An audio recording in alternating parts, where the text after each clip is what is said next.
All right. Honestly, let's talk about the movie we can all agree on. Let's talk about the Lego Movie first, because we're probably going to spend a majority of the time talking about RoboCop. So, Chris, you want to run down the Lego Movie? Sure. The Lego Movie is an animated piece that stars Chris Pratt as our protagonist, Emmett. Emmett is a normal, generic kind of person in the Lego world, and he has recently just stumbled upon a special artifact that makes him basically the hero of prophecy. And he needs to work together with a couple of unique characters and different characters from all sorts of different licenses that Lego has control of, and they need to work together to stop Lord Business, played by Will Ferrell, whose plan is to basically destroy all creativity in the Lego world by use of a special piece of magical equipment called the Craggle. Craggle. It's so stupid. But yeah, good movie. I don't think this is a shocker for anybody. Good movie. It's been people have been singing its praises. Now, take into account this is a kids' film, so as a 30-year-old sat in this cinema surrounded by families of screaming toddlers, I always start thinking this is not a movie for me. But I have got to admit, there was plenty of the more mature jokes hidden away in there. The mums and dads had a chuckle. The I actually kids heard more did the parents usual. laughing in my theater than I heard kids. Oh Yeah. no, I heard the kids. Yeah, I don't know. Maybe God, I kids hate in the America are jaded. I don't think I've seen a kids movie yet where kids have been like hysterically laughing. Yeah. Do we have that new movie or that one movie with the dog and the? I don't think we do, but we should. That's what I was thinking too. That actually is not looking bad. They showed a new trailer for that as well. Yeah, I saw that too. That was dark. I think you got the same Lego Movie trailers that I did.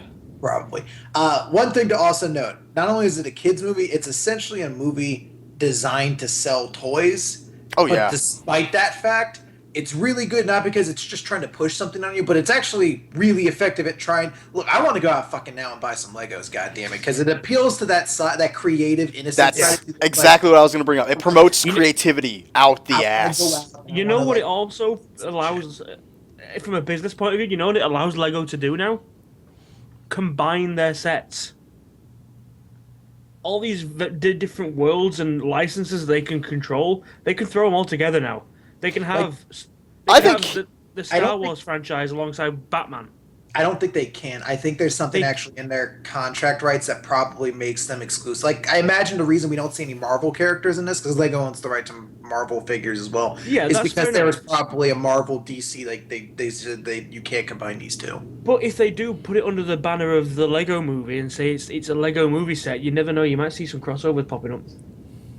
Yeah, I could see that, like on a large set or something like that. But it really is just a movie that ultimately the point of it is to just have a bunch of fun because, it's kind of got a little bit of a stereotypical plot. If you've seen the trailer for it, you see it all over the place where they're like, you're the special, you're the chosen one. And, there's almost lines that are kind of like parodies of that. But it all kind Yeah. of plays to this idea that, when you were a kid, when you were playing with Legos, what you were doing was essentially recreating the stories you were always seeing in, whatever medium you had, at the time with, television, video games, whatever it was. Yep. So the fact that the story kind of has like a sort of almost trope nature to it, actually, I think really works in favor of the movie because it again encourages that mindset of like, these are the kind of stories I did when I was fucking playing with toys and shit like this, Yep. kind of reimagining what I was always seeing all the time.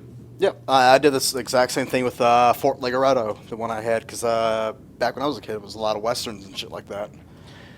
And the one thing it also tries to promote as well is that level of creativity. There are lines in this movie where you can see the characters. They may as well just be breaking the fourth wall and talking directly to the audience, because they frame conversations between characters where you're literally looking at the character head on, and you switch to look at the other one, switch to look at the other one, and the lines are basically aimed straight at you. But it also promotes that level of creativity because there's a bit in here where it says, okay, you've built what you're supposed to build. Now screw the rules, make what you want. Build anything you can think. That's what Double that's what decker this is for. couch. Double decker couch, pirate orc robot, whatever. Whatever you want to do. Overall, I mean, this is a fantastic movie. I mean, they should allow this thing. Not like honestly, I don't think it's an Oscar contender, But No. they should be able. This thing should be able to enter other things than the animated category. You know. Yeah. 'Cause I had a blast with this movie. I mean, I didn't laugh as much as I thought I would, but I think I've laughed more thinking about it again than I did when I was actually in the theater. Mhm. It's a very good, like, really good friend movie to watch with this. I think it suffered a little bit from being a little overhyped because I kind of like was expecting good things from it when I saw the trailer, so I was kind of hyped for it. And then when every review that came out from it was positive, I was really excited. But then once everyone on my Facebook wall talked about like it's nonstop laugh a minute, it's fucking hilarious, I built myself up to be absolutely floored, and it is great. It's just I would like to curb my enthusiasm back a little bit Yeah. more because it does take a little bit, I think, to get going. I think once Batman shows up is when the movie really starts Yes. to just absolutely take off. It was Exactly. slow. It was slow to start off with. Also, if you've got friends who with that sort of mindset and can enjoy the childish stuff, they'll love it. If you've got the guys that, you know, If the they never more played with Legos, then if they're gonna the be like, more- "What the yeah. fuck?" if you've got the more mature set that aren't really interested in those sort of things, Are you you calling me hang out with- mature? No, not at all. No. If you do know that mature set, they just don't like childish things, and they're oh so serious. They're probably going to look at this and look at you like you're a fucking idiot for I liking think it. But there's enough humor though that even someone who never even played with Legos and doesn't like kids movies can still find like a couple laughs. There's just like really great scenes that I think we'll probably get into when we get into spoilers, just so anybody who doesn't want to have it spoiled or anything like that doesn't have the joke spoiled from them. But there are so many instances of just really good jokes in there that I think adults would still be able to laugh at it. I think the ultimate message would be what bothers them, the very end of the movie. But I mean, I honestly there's really nothing negative I can say about it. It's a really good kids movie. Well, I think the only thing that we can say negative about it is that it does have that slow start. Yeah, but I found that starting to become almost more and more of a trend recently. Animation in this, by the way, is fucking incredible. Yeah. It's all done via computer, but you would be, if no one told you that, there'd be moments where you'd be in the theater like, is this all stop motion? Because it really fucking looks like they're making the Legos move piece by piece. There were a couple of scenes where I actually questioned if it was actually animated, if they actually did Legos for some of the scenes, where I was just like, this is insane. They really captured the way Legos move in this and react, and when things break, it's like the games. When things break, they like turn into more Legos and they like burst apart. Yep. There's this really great scene early on where they're in a cowboy land and you're watching a bar fight happen. And anytime someone hits something with a chair, it like explodes into pieces. And this big dynamic turnaround in the actual building itself, fucking great to look at. there's also little in jokes where there's characters like any that can fly or that have jetpacks or that sort of thing. You can quite often see the strings that are holding them up as they fly around. It's little things like that. Yeah, it's a very good movie. Honestly, it's there's not a whole lot to spoil when it comes to this movie. Maybe it's the overall ending. Yeah, it's a big fucking spoiler. But overall, I don't think it's just a lot of the things like I think in the when it comes to the spoiler part of this review. I think we're just gonna mostly remember all the fun things about it. Like we're basically gonna be repeating a lot of jokes that we heard. Well, I think we can give more opinions on individual characters, what we prefer, and obviously without revealing their particular story arcs. Because, to be fair, a hell of a lot of characters in this do have fairly good developed story arcs. Mm-hmm. Which, again, is quite rare in one of these, in most films these days. Yeah. Except for Batman. Batman kind of does. Nah, Batman stays an asshole through the whole thing. Batman's just a dick. Just the way Batman should. I love the way they fucking deconstruct Batman in this. I got a song. I wrote it about being an orphan. I love the one line, but it's all okay because I have $1 billion. It is a really good movie. I think I'd probably give it like an A-. It's really funny, and I think if you have kids or if you know someone, if you're going to take kids along to the movie, they're just going to absolutely love it. So even if it may not be a perfect movie, I think kids alone, this is one of those movies you'd be happy to let them see because on one hand, they're going to enjoy it. It's a smart movie. On the other hand, it also is going to encourage them to buy Legos, which then you can then steal and play with yourself. Yes. Definitely. The only bad part is that it's anti-capitalist. Fucking Legos, those Rooskies. Can't believe that actually. Yeah, fucking Fox News, man. But Lego Movie's a bad movie because it's anti-capitalism. The fucking communists. Fuck off. Yeah, It's a kids movie. It's stupid. I think everybody put in a fantastic performance. The voice acting was top notch. The animation was beyond what I expected. The only bad thing: do not see this in 3D. It's not worth it. No. Not worth it at all. I like the song. One thing I did like, oh god, that fucking song. I didn't have a problem with the song. I thought it was catchy as fuck.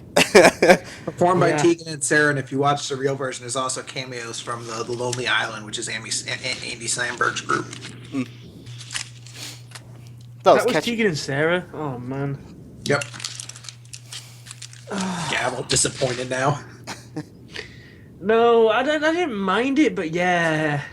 It's an earworm. It's supposed to be annoying, and it actually succeeds at doing it to make it almost like become a joke in and of itself. Yeah. Yeah. Oh man, that fucking song. All right, Gav, what's your final score? I'll probably go with Chris. You know, it's somewhere in between for me. It's like A minus B plus. I mean, like I say, maybe I didn't get the full experience because I did go see it on my own. I didn't have the friends to laugh along with. There are times where I'm, like I say, I'm a 30-year-old guy. I'm sat in the cinema watching this film, and there are jokes that happen that I'm like, huh.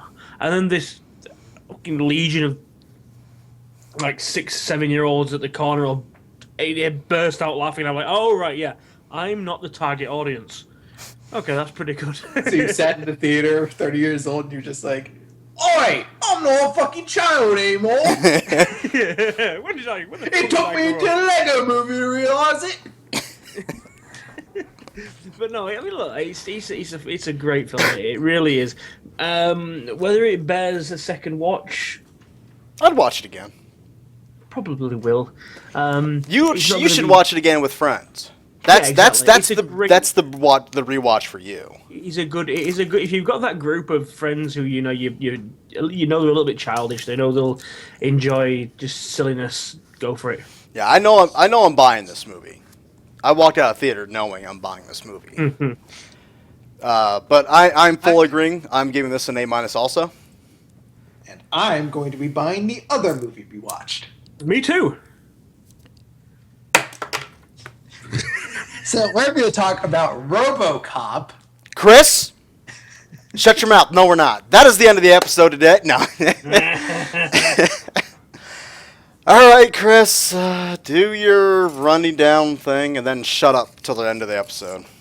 Robocop is a movie set in 2028 where a company called Omnicorp, which specializes in robotic security forces, is trying to capitalize on the American market where there'd be the most money to gain from it. However, a current Senate bill prohibits any use of fully automized security system, basically drones within the U.S. soil. So Omnicorp is now trying to sway public opinion by putting a man in a machine on the streets, and that's where our protagonist Alex Murphy, played by Joel Kinnaman, comes in. He is critically wounded after getting hit point blank by a car bomb, and they use this experimental technology to basically create the Robocop, who is now going to struggle with his humanity and see if he can clean up the mean streets of Detroit. Detroit shouldn't be there in that year. Detroit's going to be gone in 14 you see, what they don't explain is this is New Detroit after the apocalypse of That 2018. that would make if it says new Detroit, where they failed New twice. Detroit? Yeah, new Detroit. They failed twice, and then they're like third time's a charm. Third time's a charm. But before we start, obviously, this is not the one of the thing I try and make a point to all my friends who are already blagging on this because it's not RoboCop. That's exactly the thought. This isn't the movie of the 80s. Okay, there is no Delta City in this. There is no. Well, there is an evil corporation, but they're structured very much differently. Whereas the original RoboCop of the 80s tried to predict how capitalism was going to go and that corporations were going to run the country. Since that's pretty much how things run now, they actually tone back the world domination evil angle, and it is a decent. Personally, I like it. I like this movie, but it is not the original RoboCop. Do not go in. If at best, this is an alternate origin story. And a horrible one at that. All right, go ahead, vent. Go on, Randy. Go. Get out. Just Get vent. out. Just go. No. Well, I want to listen to you guys talk praise about this so I can shit all over it at the end. Nah, this movie's fucking horrible. I fucking hated this thing. I mean, yeah, I get what you're trying to say, that it's not RoboCop and shit like that. Yeah, but the problem is that it's RoboCop. It has a title. It's got the character. You know, if they would have made it some generic other. If he was like Robot Man, No, I mean, like, you could do. Android Dude. Yeah, sure. We'll Police go with Robo. Android. They could have done something else, given a different title, and they could have done the exact same movie. But But they're then you'd have had people saying, "Well, it's just a rip off of RoboCop." exactly. And that's the problem with it, with anything when it comes to this kind of a genre at this point. But the whole problem with this movie is that it's just that there's terrible pacing. I hate the scenes that we cut to. We always cut to Samuel L. Jackson. Just ruins the flow of the movie for me. I didn't like a lot of the acting. I thought the guy who was playing RoboCop put in a piss poor job.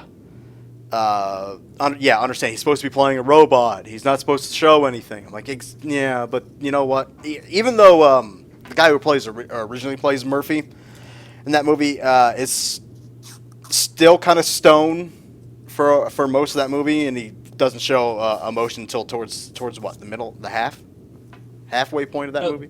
At best, yeah. And even then, it's not really emotion in the original. It's original RoboCop. It's having a seizure because his memories are trying to force his way back. Yeah. It's just I just can't like this movie. There's things in this movie that just fundamentally tell me this is wrong. I don't like it. I just agree on it. I really enjoyed this movie. Now, granted, this movie exists in a vacuum for me because I've never seen the original RoboCop movies. I doubt So you'd like the original. I mean, whether I do or not, I think is kind of a different conversation. Just in this movie, in and of itself, I really enjoy what it did. I thought that it took the concept of this man being turned into a machine, and having his ability to have free will stripped from him, and analyzed it in a very interesting way. It was a lot more of a thinking kind of movie than I thought it would. No, there was no thinking in this It movie. absolutely is. They spend a lot of time, a very healthy, good amount of time, focusing just on the human person of Alex. Yeah, they do, but the thing is that I don't think they needed to, because the audience already knows that it's bad. I think they only had to really bring it up maybe like 2 times instead of like 15. We, as the audience, already know that what the corporation is doing to RoboCop, or Murphy, is terrible and bad. We get it. They hammer it down. But then at the same point, you've got You got Gary Oldman's character. Gary Oldman's character. The reason they do that so much is because that's Gary Oldman's character's journey in this movie. It's his job, his research, his career versus his morals and ethics. And I'll be honest, I think it's a much more interesting story to tell how RoboCop's fighting against, the taking over of man versus machine in this than it is to show him just shooting gangsters downtown in Detroit. I mean, they do have that. There's a couple scenes of it, especially a really awesome action scene at the end where he's fighting these giant 2-legged robot monsters, and they're gunning each other down. He's like hiding between them. Really cool action stuff there. But I much preferred, sitting around and analyzing this idea of him and becoming this the marketing. There's actual like an aspect of this that's all behind. It's a political movie. A little bit, yeah. A lot of the stuff that people were complaining about early on based off of trailers, like when we did the trailer dump episode, I mentioned how I hated the line of "What are you, America, robophobic?" because it's fucking cheesy and stupid. That's actually supposed to be cheesy and stupid because it's coming from Samuel L. Jackson, who's playing a Rush Limbaugh-esque kind of character it's very pompous, very pushy, super uber conservative, clearly backed by big business guy who's there to kind of just throw propaganda all over the place. It does that thing that I think it is actually Fox News that have been ridiculed for it a few times, where he gets an opposition person in to state their point, lets them get to a certain point in their argument, then cuts them off, hangs up the phone, and then Fox runs News has away. been doing that for like 30 years. Exactly. Basically, that's what he does. He basically cuts them off, runs off with their argument, and twists what they're saying. He does all this sort of bullshit. It's all political. It's all marketing. Basically, RoboCop is a marketing tool in this film. Yeah, I mean, the other thing people said when they saw the trailer, they're like, "Why is RoboCop in black? It's so stupid." That actually has like a point in this movie. It's designed to be more marketable, and it has a payoff when things kind of reach their climax at towards the end. It's a lot of stuff that I just really liked about this movie. I thought, the way this organization is utilizing him, sort of their insidious tactics. Gary Oldman's character's kind of back and forth. You really never kind of reach a point where you can decide if this guy's good or not. Because he really kind of has, he definitely makes some very, very questionable decisions. There's a villain, Rick Matox, played by Jackie Haley, or Earl Haley, sorry, who I thought they made him a villain without doing any of the stereotypical, like, villain things. Like, he never tries to, like, I'm going to fuck your wife, RoboCop, or something like that. I was expecting something Yeah. like that to crop up in him, but they naturally made me dislike him. I don't like that. That's one of the things I did like about the villains in this piece. The one you've mentioned there, Rick. He's just an asshole. He's an ex-military weapons tester in this, and he's just an asshole. He doesn't like the idea of RoboCop. Basically, that's his whole problem. He's just got a chip on his shoulder about him. That's it. It's a personal little thing. The main villain in this, well, kind of Michael Keaton, the CEO of OCP. Yeah. Boring and bland. No, not at all. Boring and bland. Not at all. 100%. You know what he's going to do. He's 100% predictable. Yes, but that's There's- not because of the bad performance. This is because rather than the old style where he was, I'm going to take over the world, blah blah blah blah blah blah, blah on all that bullshit that the original, OCP chairman had. This is just a guy.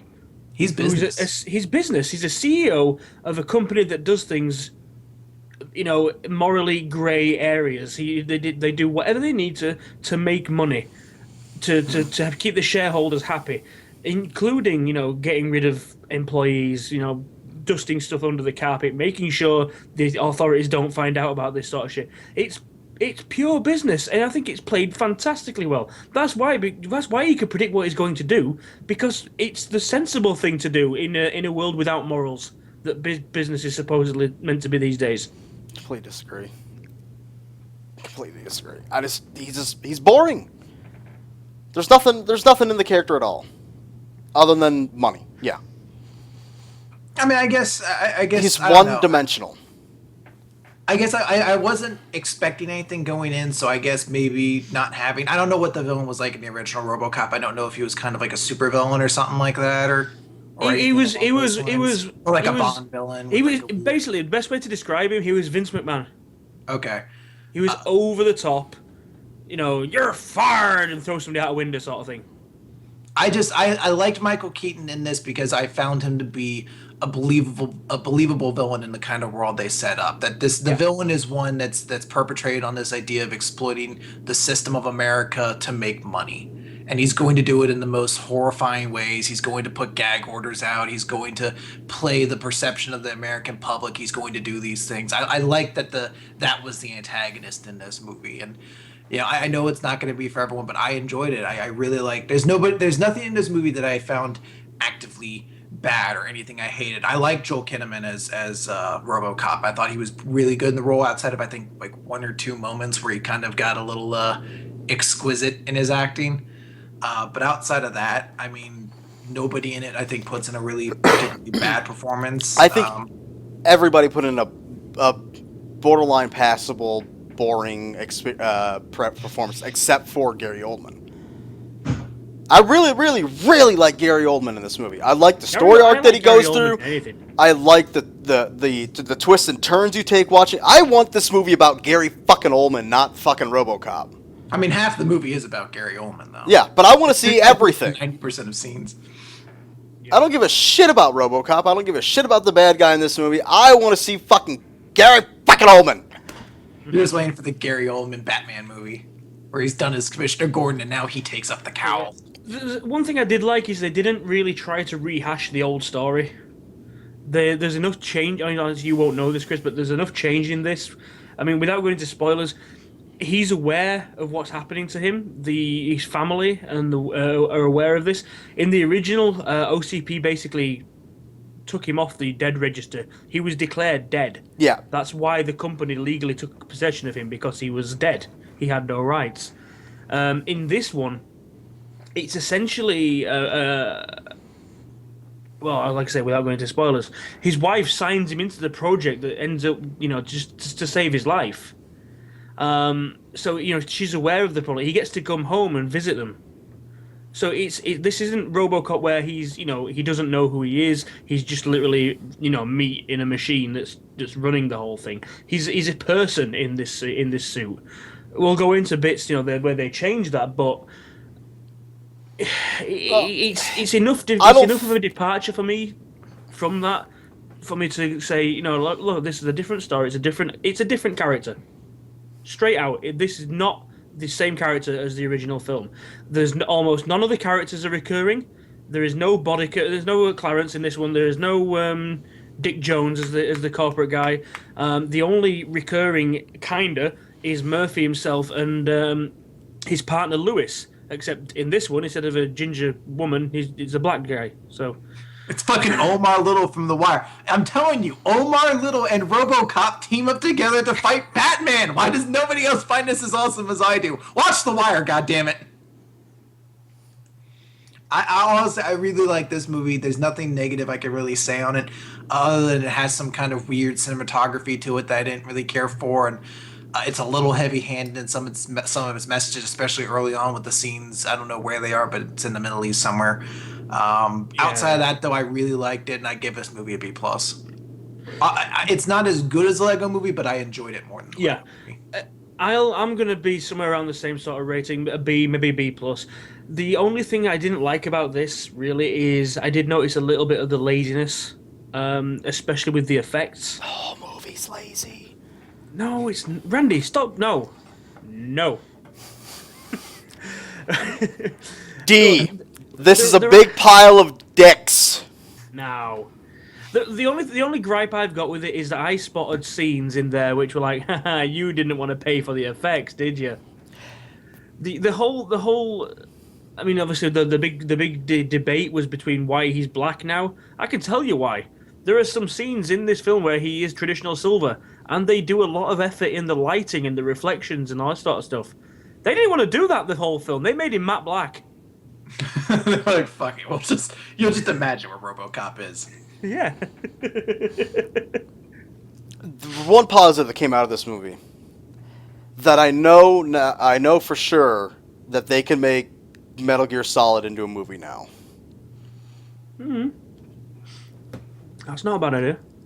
All right. Well, to be fair, guys, RoboCop cost $100 million to make, and through its worldwide budget, it has made $96 million already. Yeah, and we're gonna see a sequel of this ass. I'm very glad. Hey, no, to be fair, I'm sorry. Hang on. You even as a RoboCop fan, the original, you can't say, okay, RoboCop 2 was okay. Go any further than anything they can make is better than RoboCop 3, 4, 5, 6, 7, 8, 9, 10. The terrible. So did they make a RoboCop 8? They just kept making them, man. They went straight to DVD for a while. I only remember 3. Oh, hang on. RoboCop. Yeah, I was like, oh wait, no, they only made 3. Never mind. RoboCop Prime Directives, a year 2000 TV miniseries. The RoboCop 1994 TV series. RoboCop 2, RoboCop 3, RoboCop Alpha Command 1998 TV series. In 1988, they've made about 5 TV series of RoboCop. Yeah. They tried one in 94, one in 88, one in the 2000, one in 98. I don't remember any of them. Neither do I. Christ. Although it is a bit depressing, apparently Ghost Rider made more, Spirit of Vengeance made more in its opening weekend than RoboCop did. I like that movie better than this thing. No. You're sassy. Do we want to spoil RoboCop first and then go into Lego movies so we can end on us laughing together as friends? Like Emmett and his double-decker couch. I We'd all be don't buddies know together. if I can trust you two anymore.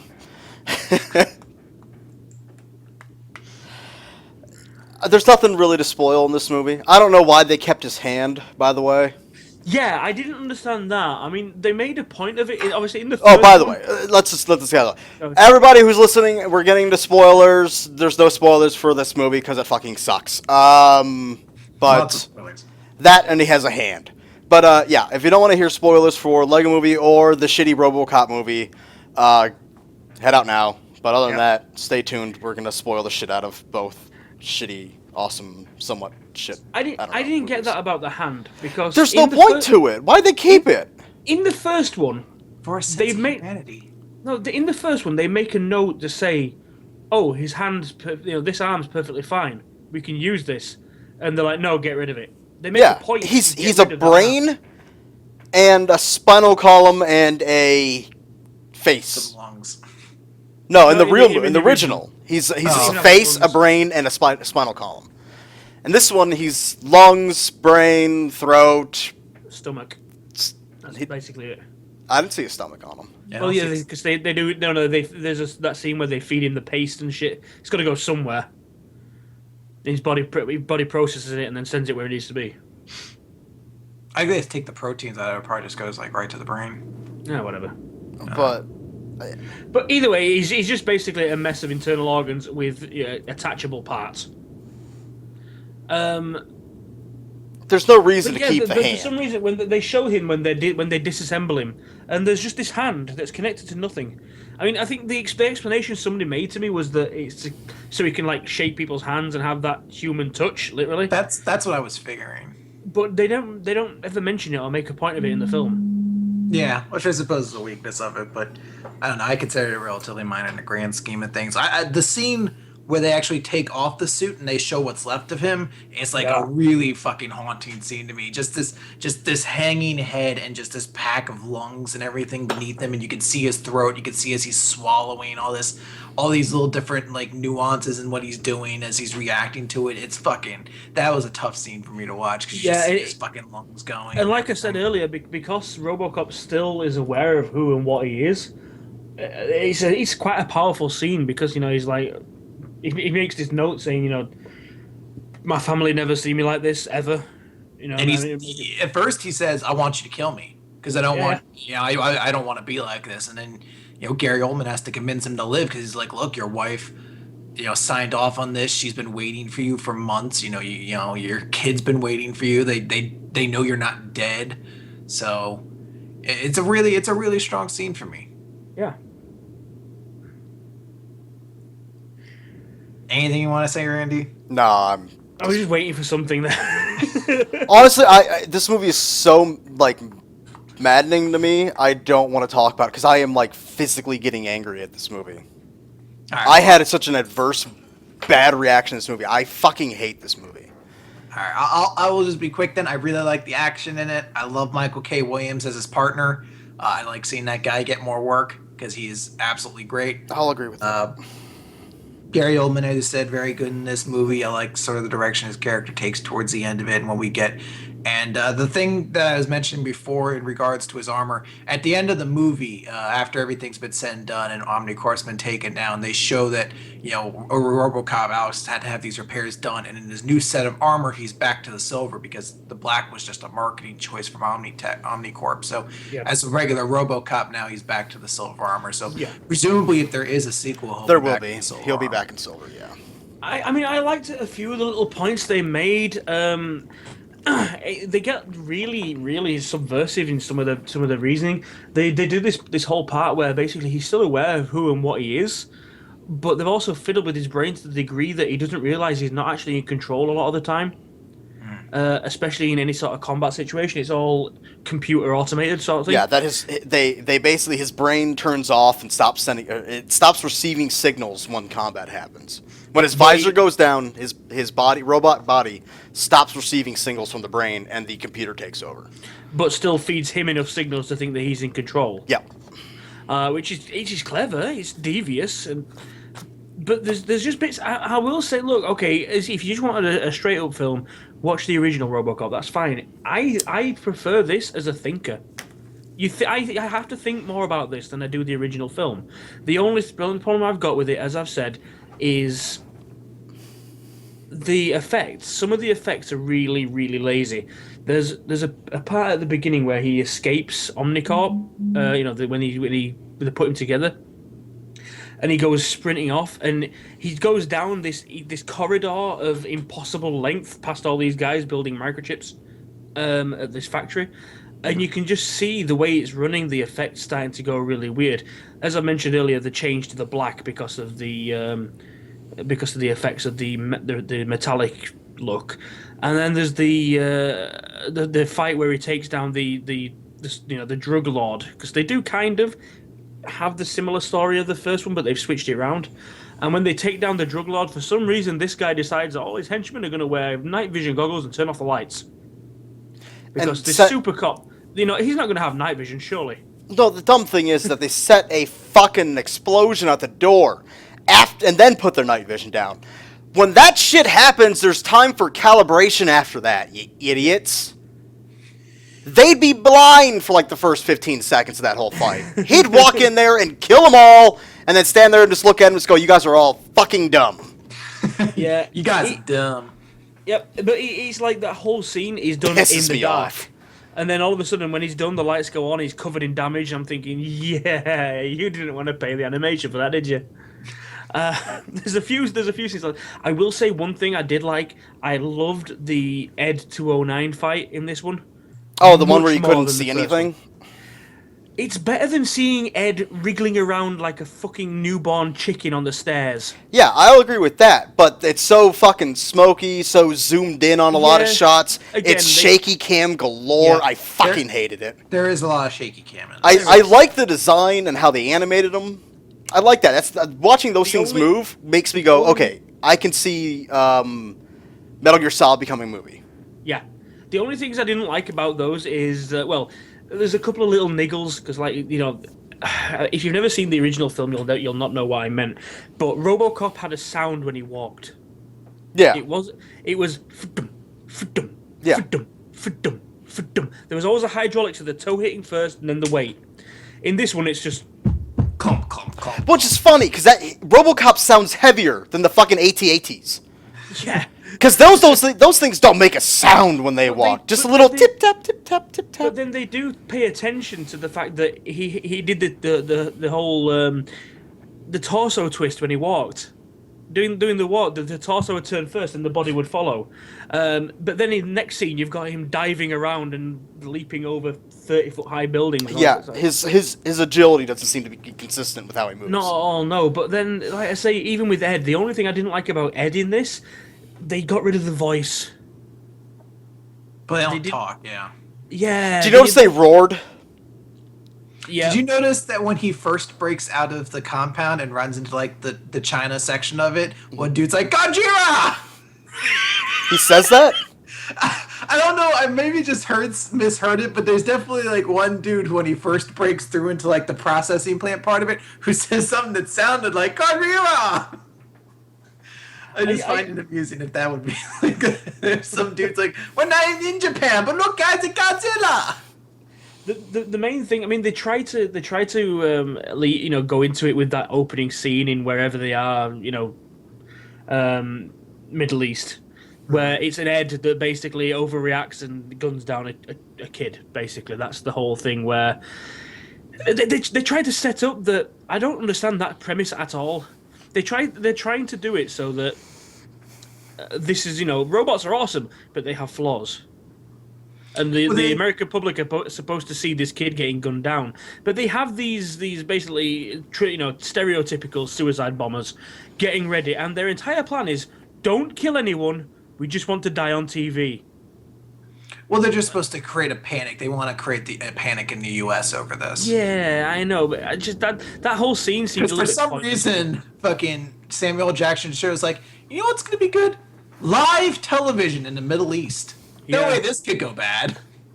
But the whole thing about it is in the first one, Chris, if you've not seen, Ed had some problems. Ed was crazy. Ed was crazy. Basically, he would come on, booming out. Is like, "You are trespassing on OCP property. Drop your weapon. You have 20 seconds to comply." Somebody would put their gun down. "You have 19 seconds to comply." 18. Start patting yourself down. "I don't have any weapons." 10 seconds to comply. Like, I don't have any fucking guns. And then they just open up with a minigun and kill the dude. Ed had problems. In and of itself, it was a great character. And there was only one. It was basically the failed Robocop before they started dealing with man in machine sort of thing. And it was a great little rivalry. Now they're mass-produced walking death machines, who I didn't feel threatened by. Yeah, nothing to me, like, I didn't feel once threatened for RoboCop, other than his air quote humanity fight. I feel threatened for his soul. Shut up. Yeah, they do have this little thing later on where it's like only 50s can take him down. But okay, here's the fucking thing that pisses me off about that one. Okay, I'm rolling back to the one scene where they use the night vision and shit like that. He's like, what do we do? And he's like, only 50s take him down. They all fucking get like BP9s and shit like that. I'm like, what the? He just fucking told you 50s bring him down. And they go over there. Like pulled out his snub 22. Like, I'll get him, guys. Ding, ding. It is so fucking stupid. He just told you the thing that brings him down. They're like, we're gonna go for the AK-47. We need to figure out how many movies have been spoiled for Randy because of his military background. He's like, I didn't like the Lego movie. Those explosions don't turn into Lego bits. Yeah. It's just really dumb. I mean, when the villain's giving you the answer, and the writing's too stupid to actually have them do it, maybe we would see him conquer those bad guys through other means, like stealth or something like that, or even though it's not RoboCop to be stealthy, but hey, it would be something different, Yeah. But they do bring up this thing later on where apparently they make a real big note of it right at the start and then forget about it. You mean everything? Yeah, the robots have this primary programming thing where they have, what do they call it? Is it red? Red alerts are basically red target, or I don't know, red assets. Red assets, that's it. A red asset is basically a friendly, protect with all costs sort of thing. And the robots are programmed to defend and react protectively towards those assets. Mm-hmm. And then it turns out that they've put the same programming in Robocop, which is actually a little callback to the original because they do program him to. This is the only part of it that mirrors the original film. In the original film, he has programming where it's like a case of if he goes to arrest any member of OCP, he can't do it. Literally, his programming threatens to shut him down. There's even one great scene where I think it might even be the second one, it might be the first one, where he's trying to pull a gun on somebody, and he can't, and the dude's laughing about it until the CEO walks in and says, "Dude, you're fired." And Robocop's like, "Thank you." Bang! It's a great scene. In this one, they've got these red asset things where it's basically a wristband that has a signal. Don't ever lose that wristband. Yeah, if you're a red asset, you can't be touched by one of these robots. And it's the man trying to overcome the programming moment, which is where they squeeze in the fucking weakest dead or alive you're coming with me I've ever fucking heard. That pissed me off, because they should have just left that line out of the film if that's what they're going to do. But there's still enough in this film that I liked. It was different. I liked the part that he had his own personality. He literally is a cop that just happens to be in a machine. The bit where he goes to arrest the dirty cops, I thought it was a great scene. Where he's sat interrogating these guys, and he knows damn well one's about to go for a gun because he can read all of the body signals. I like this film. I love that, and I love the scene where he interrogates one of the drug dealers, and like his thing pops up, and it's like they're analyzing body language, totally stoned. Yeah, no threat, zero threat, totally stoned.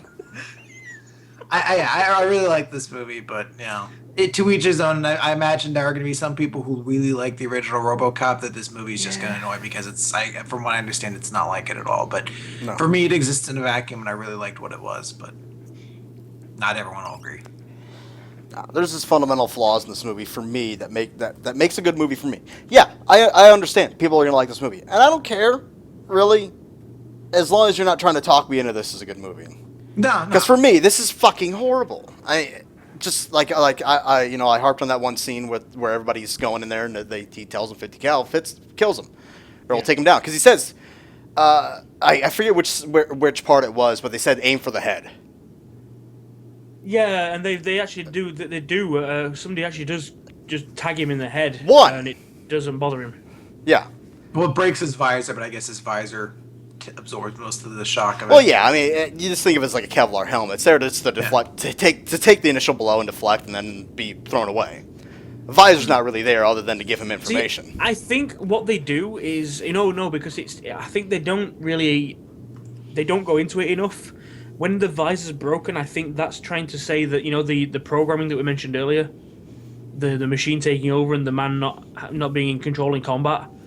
I think that's what they were trying to go for. That the visor's broken, therefore he's back in control. But no, I think he was in control before then. No? Yeah, he's gaining control before that after he hears about his wife, after he meets his wife and sees how hysterical she and her son are getting over it. And he really completely loses it once Gary Oldman takes out the transmitter. Yep. Yeah. Yeah, Okay. the visor I think is just like an aesthetic thing. Yeah. In the end, it's just an aesthetic there. It's just there to protect his dome, and that's it. And have One thing as well. stupid did light. Anybody else notice in the trailer they gave him a very traditional robotic voice? I didn't spot him using that in this at all. He always spoke of the Come with me.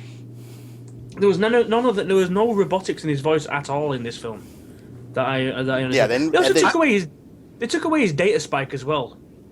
Honestly, I thinking on it, this movie may have had some of the worst marketing in the world because it kept putting in all the points of the movie that only make sense once you've seen it.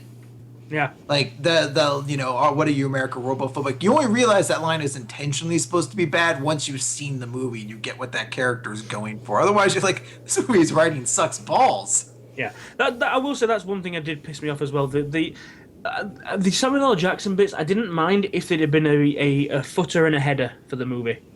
I like them kind of intersplicing them in there. The interjections. I thought it provided a good kind of parallel narrative to all this because the larger story on this is the American public and how they're reacting to this and how this propaganda machine is then pushing it in different directions. I did like they managed to get Samuel L. Jackson in with a motherfucker at the end. Oh, I loved it. Yeah, they're like, all right, we got Samuel L. Jackson. He needs to just flip out one scene. Father, fuck you, Alex! Goddamn Murphy, you motherfucking cocksucker!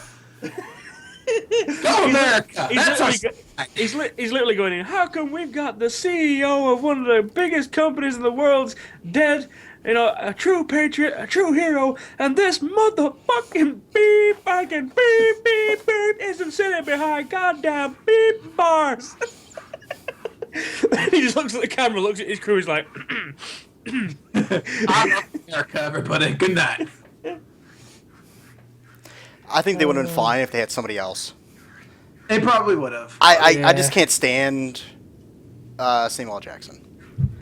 Fair enough. I like him. He's got a weird energy about him where you can look at a character of his and know exactly which film it's from. But it's always Samuel L. Jackson.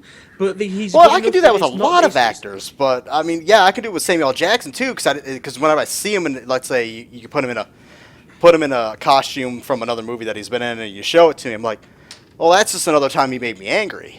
But I for some reason, I just think he always he's got enough talent that he brings an energy to a character where it's not just like a lot of actors are getting to this stage.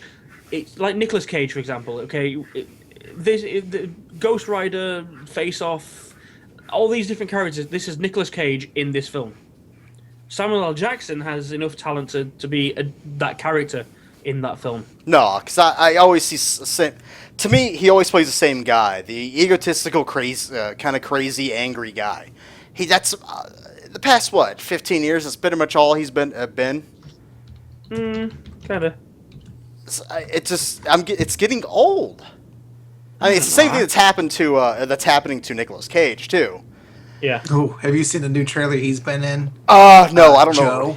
No. It it looks bad because they're like, you know what we're gonna do? We're gonna do Nicolas Cage straight. We're not gonna put him in a role that's wacky or accentuates the fact that he can't act worth shit. We're gonna put him in a role that's supposed to be dramatic and kept completely straight. Yeah, that's gonna be horrible. Yeah. Because Nicolas Cage needs a crazy role to be any good. Well, he's crazy, and it's just they're trying to play it straight. Like he's a former guy. He was formerly in prison. Now he's trying to do a straight life. But there's a guy who beats his son, and he's not gonna let that guy hurt his son. And I'm gonna have to mess with you if you make me. But don't push me too far, man. Like you can already I don't want to go back to that place. You already see in the trailer he's starting to flip out. Go no. It just always. I think my go-to Nicolas Cage line is from fucking Kick-Ass, where he's just like, "Shut up! It's good to that." I don't think any of us still know what that line is. I'm like, what, use the kryptonite? What the fuck are you talking about? Yeah, I don't think any of us know what that actual line says. Yeah. So, Lego Movie though, I thought it was funny. It was funny. Yeah. I like Favorite joke? first try. Still first try. First try. I love the scene where, and this is probably what got the best laugh out of me. It's when Liam Neeson, who plays good cop, bad cop, is chasing the heroes and they escape through a hole, and he's really angry. So a soldier comes Brings by out and a drops chair. chair next to him, just so he can kick it all around and beat people with it. Yeah, for some reason, Liam Neeson's character in this bad cop, who is also schizophrenic, has a good cop side where he basically just spins his head around. And Liam Neeson does both voices for this, which is I've seen a YouTube video of it where it's fantastic, and he's actually arguing with himself. He's like, "Oh, I think we should let them go." Yeah, well, I don't. Oh, but they've done really nice. They haven't done anything wrong. It's the law, and it's like just bouncing back between these two characters in his own head. Yeah. It's surreal to watch. I've But he's got never- this thing where chairs. Yeah, he loves There's- kicking there's- chairs. There's a scene later on, dude, when they're flying away in his, when they, I know the bit with the submarine, Yeah. when they escape and he's flying away in his little hover car, a chair comes flying out of it because they got away. That's another thing. This movie actually has so much going on in the scene that I think rewatching another time you'd miss a lot of the things you don't see. Like there's a factor in this. I guess we could spoil it since we're in the spoilers. Craggle is crazy glue with some of the letters wiped off, and it's this idea that in this Lego world, it's actually a game that a kid is playing with his father's toys. Yeah, that's And the big real life- spoiler right there. Yeah, and Yeah. real life objects are falling into it. So Lord Business has like a haul of this stuff, and one of them's a Band-Aid, and he just mispronounces The everything. Badande. Yeah. So he's like, I've heard it really hurts to peel off, and he throws it to one of his men, and it sticks to him. So you can see in the background of the scene, the other guy's trying to like pull it off of him. But it's not the foreground. Like there's other stuff to look at. So this is one of those movies that if you watch it again, I'm sure there are even jokes you pick up on that you don't even notice. The sword of Yeah. exact zero. Yeah, exact zero. The See, exacto knife. this is what I mentioned. I've mentioned this in a few films. Will Ferrell in this is actually really good. Yeah, I like Will in- Ferrell in this. In films that he's allowed to go over the top and overacting, it's ridiculous. But when he's a voice, I think some of his best work is voice work. I think his best work it seems to be when he's not the fucking lead in it. Yeah. They toned down his normal attitude in this movie. They gave him something. It seemed like he stuck to it. He might have put some ad lib into it, which is fine. But they didn't let him go crazy with this. Yeah. They kind of kept him on a leash. One of my favorite bits from him is there's a running joke that Emmett has made this double-decker couch. Yeah. And like they're explaining to him, the only thing that survived was this double-decker couch. And he's like, double-decker couch? What would be the point of it? Well, the guy on the top middle has to climb over anyone else when he wants to get down. And if you're on the bottom, you have to watch TV through someone's feet. Why would anyone ever want to sit on the and he's going like this big explanation as they're kind away to the fact that everyone survived on the double-decker couch. Yeah. But yeah, I mean, really funny jokes there. A lot of good cameos. He probably ad-libbed that. Yeah. Billy D. Williams is in here because there's a Star Wars cameo at one point. A lot of different superheroes. Channing Tatum plays Superman with Jonah Hill as Green Lantern, who I think were my favorite characters in the movie. Just because Green Lantern's amazing in this. it's just this weird whiny loser. It's just like, hey Superman, you want to sit together at the big meeting? No, I need to fly back to Krypton. He just disappears. Secret thing. Didn't Krypton explode? Like, man gets the shot at him so he can't escape. So Green Lantern's like, don't worry, I'll help you. No, go away. Oh, my hand is stuck. Oh, now my legs are stuck. I hate you. Look at these rubies. There's a lot of character cameos in this as well. So this is the Lego universe. They do the whole bit where you've seen on the trailer. You know, Wonder Woman pops up in this. Superman, Green Lantern. They do this bit where they're going through the list of all these characters that are, the big characters in the verse. And it's like Dumbledore and Gandalf are sat next to each other having a chat. They're going through the roll call. And it's like Michelangelo and Michelangelo the turtle. Yeah. Shaquille O'Neal. Yeah. Who plays himself and has one great bit where he's just like, ready the cannon pole. And he's just building this giant candy pole. Y'all ready for this? Oh shit, they were ready for this. Yeah. See, you know what the best thing is that, though, I don't think any of us maybe laughed out loud when we saw that, but when we're talking with each other, it's hilarious. Yeah. It's great. There's what is his name? It's not Dave. The spaceman guy, 90s spaceman. Or 80s spaceman. Bobby, is it? I don't know. I just always called him 80 Space Guy. Benny. I think they call him Benny. Benny, the 80s space guy, who's got this fascination with building spaceships. Whenever there's something they need to build to Not solve a spaceships, just his spaceship. Yeah, his reaction is, let's build a spaceship. So like throughout the movie, they're like, we need someone to build something. So he starts building a spaceship. I'm They're not like, sure, but I don't think need this. that one. And every time he just like, oh, and just kicks it, it just falls apart. I'm not sure, but I think that's actually an '80s commercial. They're spoofing with that. It Because might be. It's I played think- Charlie Day too, by the way. He's played what? Sorry. Charlie Day plays Benny. Oh yeah. Yeah. I Good think choice he- for that character, too. Yeah. But I just love that one scene where it's like, Benny, yeah, you get to build a spaceship. Woo! Starts building it. No, not our spaceship. We need one that looks like this. So, Everyone in this movie is legitimately funny. Wild Style, played by Amanda Banks, she's funny. I don't think she had that many funny lines, though. She had a couple of good ones. She's kind of that sarcastic, kind of like your Ellen Page kind of role, where she's just there to kind of be funny based on the fact she's shitting on everyone else. I really liked Morgan Freeman as a virtuous fucking mage black guy. God, you know damn well. He's Morgan God. Freeman was just. This dude was trolling this entire goddamn film. He must have been loving this. it's so great because his character is blind. They don't overuse that gag, but when they do use it, it's fucking great. We Like, put him on watch. He's also the only fucking character that can fucking walk up walls and on ceilings for some goddamn reason. That's his apartment. Once they go into it, it's like this fucking horrendously decorated mess because he doesn't know what any of it looks like. So he's like walking along the ceilings and everything. Really funny there. Oh, really? There's not a whole lot. Keegan Michael Key, really? Who was he in this? Huh. Okay, fair enough. Key's in this. Good for him. If there's only one thing that I would have loved to have seen, it's the fucking Unikitty.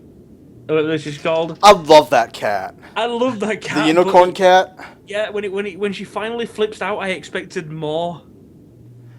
Well, have you noticed, like, she's the only one that can really, that really changes her form? Because, like, when she eats the manipulator... Yeah, they did a little bit of that where she becomes a huge Lego mouth. Yeah, but it's still her mouth. It's not like a Lego built mouth. It's just her. So she's the only one who actually manipulates the Lego. Yeah. Which is strange. Terrifying in its own way. Oh, it was so hilarious where she's trying to watching everything break and stuff like that, and she keeps twisting her head to the evil side, and she's trying to calm herself down. I'll tell you one thing. Butterflies.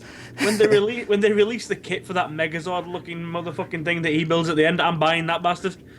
That thing looked cool. Oh, with the giant construction thing. Yeah, the construction vehicle. It's just the guy from fucking Transformers. Oh, it's Just with a better look. Devastated with the claw arms and wrecking balls on his shoulders, man. That was awesome. Yeah, that's basically it's a better version of Devastator. Yeah, much better version.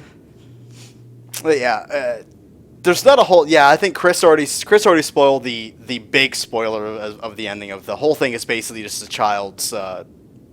It's a child playing with his father.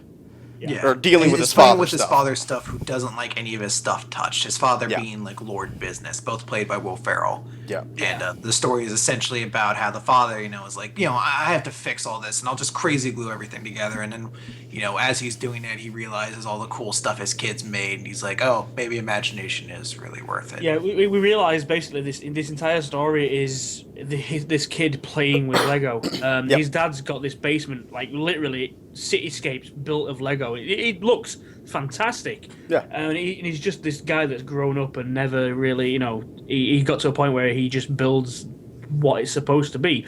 And to mirror this, Lord Business, his whole thing is he wants everything to be perfect and ordered. Don't touch my stuff is the line. Yeah, exactly. It has to be how it's supposed to be, to the point where he wants to unleash the Craggle, which is crazy glue to keep To make sure everything in nothing place. changes. Yep. Yeah, And it at has the to be posed perfectly, this, that, and another. And at the very end, he realizes that creativity is fun to play with his son and stuff like that, and that means he can bring his daughter down. And the best ending ever was when those monstrosity of Lego things hit the ground inside the animated world. And I don't know what they said. I can't remember what they said. Welcome to Duplos! And We are the Duplos. We are going to destroy the world. In the the stereotypical little girl voice. yeah, creepy though, but Yeah. hilarious. And I'm like, oh yay! I hope we get a sequel. Yeah, they're all like they all like bunch up together, all like Mother of God. Yeah, they're just like pink random sets put together, and they look horrible.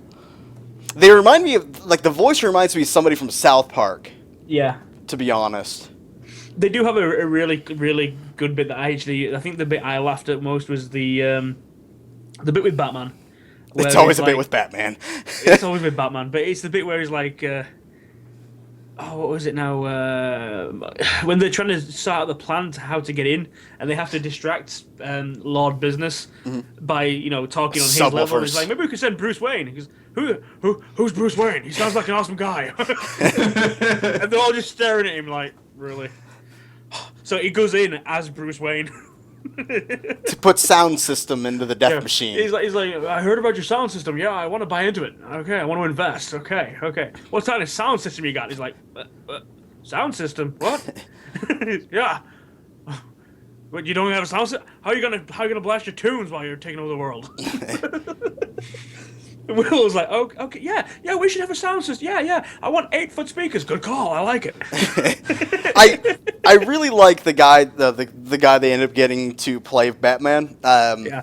Well on it. I like him. If he was ever in a game or a movie like an animated movie where they were actually doing the Batman series, I'd be pissed if that was the voice they went with. Yeah. But Yeah. because this is like a parody-ish of Batman, I love it. Mm-hmm. It works perfect with this type of Batman. Yeah. The egotistical asshole. I'm Batman. I just like when he says the line, I'm Batman. Good movies. Go see this movie. Go Yeah. see it. Definitely, Take kids if you're embarrassed about seeing a kids film. Find some that go see the Honestly, movie. I don't think you should be embarrassed for this one. I No. think I've seen a lot more adults at this movie than I would for a lot of other ones. I felt embarrassed seeing Nut Job without having a kid with me. This one, not so much. The bad thing for us is that there were like 6 of us who went to this, and we went to the good theater for this, and we saw it in 3D. But there was only one entrance to this, and we had to get up to the aisle to walk to a seat. You had to walk across all of the other aisles, so it was just 6 adults walking across, and there's like hundreds of kids in this. And I was like, oh, I feel a little weird being in here. But after the movie started, I was like, I ignored it, and I just had fun with it. But I just felt out of place. I just felt like Children of the Corn. They were all watching me. And the parents were like, don't talk to that one. That'd be great. He'd steal you. You don't belong here. Speaking of weird things with kids, you won't have got it because it was for the Sky Movies. We had a weird trailer with Harrison Ford going about kids' films. it's like, what was That the sounds last film? terrifying in and of itself. What was the last film you said? You sat down with your kids and enjoyed. What was the last one that made their faces light up? Which one did they want to go see and you enjoyed too, and all this sort of stuff? And there's this one scene in it where he's like says this line, and he's like, "Popcorn kids." Turns around, and it's like a fucking United Colors of Benetton advert at the side of him in this cinema theater. He I'm stole like, a lot of kids. Yeah, I'm like, Mr. Ford, I don't think they're your kids.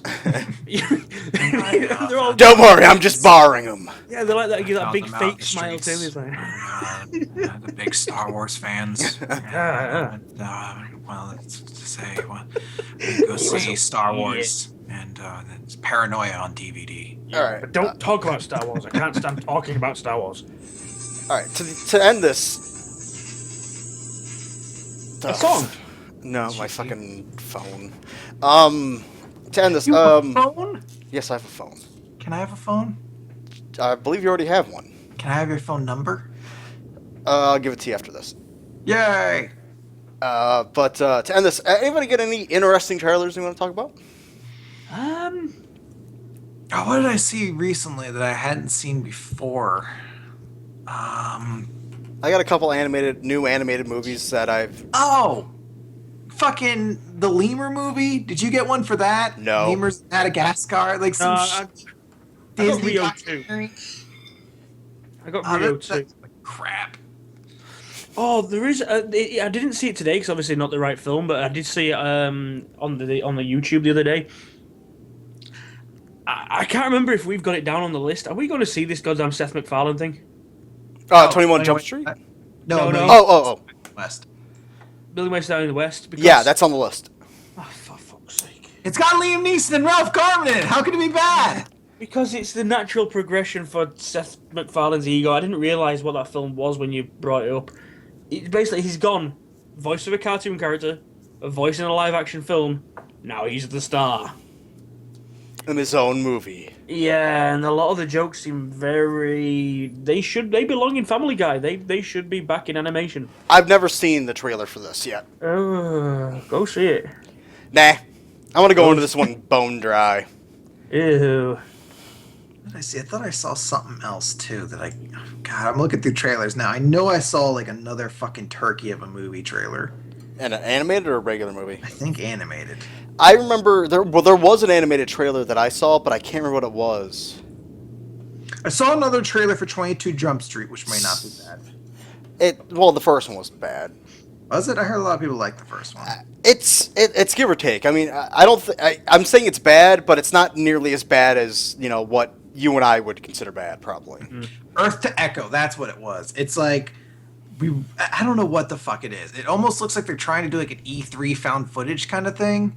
Like it's a PG kids movie, but like it starts off like you would like any kind of like horror live action found footage movie where like a bunch of kids find alien spacecraft and they think it's a bomb. Like it was like, what a weird start to this.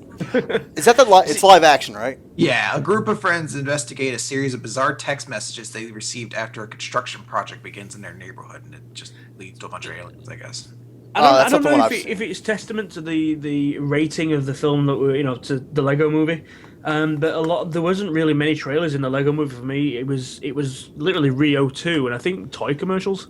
They actually just showed commercials because they didn't really have. I got that 4 many trailers to show. I got 4 trailers. Two animated movies, and something else. There was something with Nicole Kidman. She's still making Grace. movies? Grace, about Princess Grace of Monaco. Not a kids' film by any means, but it was Universal, so it was a PG. Less than PG. So it was safe to show that trailer. Oh, Spider-Man. I got Spider-Man during that movie. I just got loads of kids going, "Is movie starting yet?" I couldn't agree more, kid, to be honest. Movie starting. No, that's something else. No, that's Rio. Movie starting. Oh, Chris, remember 21 Jump Street commercial preview where they have to go to the Hispanic gang? Yes, that is fucking funny. The minute I saw that, I thought of you. Yeah, just like that. Yo, senor, it's husband or whatever. Just like, what about this guy? I literally thought of you for that part. It fucking made me laugh. And in my heart, I knew you were at that scene. Glad you're always thinking about me. When certain dumb things pop up, yeah, I tend to think about you sometimes. Just as long as someone's thinking about me. Your life is complete. Oh, well. It's empty. Alright, guys, I think that'll be it for tonight. Next week we have, What do we have? I need to open up my doc. I didn't have it open already, which I'm dumb for. Pompeii! Ooh. Ugh, fuck me. Hey, Nope. don't knock it yet, because the week after that we have Non-Stop and Son of God. So, Well, see, I can't see Son of God, and Non-Stop's a Liam Neeson film, so Chris will be happy. yeah. Yeah, I will be. God, that guy's been in so much already this year. Yeah, he has. Yeah. God, that dude's just like, well, my wife's dead. I guess I'll be in every movie ever made now. Keep my mind off of my wife being dead. She's dead. Lego, well, not Lego. Gav, are you good for Pompeii or no? Yeah, apparently I've got Pompeii. Okay, what about Non-Stop and Son of God? I've got Non-Stop, I don't have Son of God. Okay. Then after that, we have 300 Rise of an Empire. After that, I'm pretty much good through until Divergent and the Muppets movie. Alright. I am not looking forward to Rise of an Empire. I'm not looking forward to a lot we just mentioned. Yeah. I'm kind of looking forward to Pompeii. I know it's not going to be anything that's good, but I just want to see this pile of garbage. I am not looking to Son of God. Son of God is just on this list because It pissed me off. Yeah, I want Chris to relive his childhood. Oh, well, I recently found a letter I wrote in my religion class. Do you want to save that for something else? Yeah, I probably should. Yeah. I kind of want Chris to be that guy in the cinema watching a religious movie and is like, you got that wrong. No. No, because everything's Definitely wrong. not 12 apostles. Oh, wait. Well, I definitely know at least 3 of them weren't black. I've seen photos. Why does he have an Australian accent? Yeah. I don't know. Because he can. Well, he can't. No. He could, though. There were no It's- Australians in the Bible. To be fair, depending on who you ask, Jesus had a Connecticut accent. That's dumb. Yeah. It's a Connecticut accent. Oh, I don't know. I just picked random America place plus accent. Do you know, okay, it's, thinking about the religious shit again. I already told you I got a friend of mine watching, Supernatural again. And they were talking about how, they're like, the devil wants to come back to fight Michael again. And that's the apocalypse. That's how the apocalypse is going to end. And they're like, they're like, where's the battle going to happen? I'm like, if you read the Bible, you know where the final battle of heaven versus hell is going to happen. It's Mount fucking Sinai again. Basically where it all began. Mount Cyanide? Yeah. I think it's Mount Sinai. Sinai. Sinai, yeah. I was like, isn't cyanide? I don't know. Whenever I think of the religion, I think of cyanide. So, but it's everybody knows it. If you know anything about religion, yeah, I know it, but I still fucked up the name. Get over it. But they're like, oh, it's gonna happen in some small hick town in the United States. I'm like, why would God and the devil fight in the United States when they have no stock here? When it comes to their backstories and their This is God's country. it's so fucking stupid. I hate it. All right, guys, it's been fun. Let's never ever bring up RoboCop again. Till I buy it on DVD. Yeah, sure, you can watch it all you want. It's not gonna make any nominations. Maybe not for you. I'll tell you now, there's no way it's gonna make it. Gab and me have an alliance on this. We're going to vote it for Best Picture this year. No, we already have a Best Picture for this year so far. Nothing's beaten Lone Survivor yet. I just say RoboCop has, despite the fact I gave it a full grade lower. I'm going to just do it just to spite you now. No, oh yeah, you did give it A plus or B plus. Yeah. All right, so we'll see you guys next week for some Pompeii.